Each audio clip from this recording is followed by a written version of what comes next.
So I've got my walking cane here. You can see here it's already compact. It does have a strap to go ahead and hold everything in. And when you're ready to use it, you just pop that strap off. And there's little springs in here. And look, you are ready to go. That was super easy.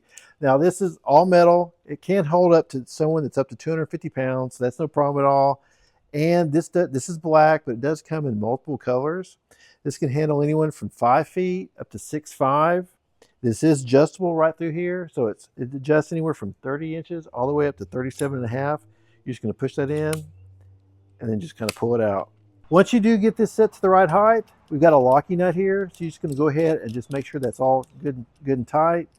On the bottom side, we do have a treaded base here. So that way it's non-slip.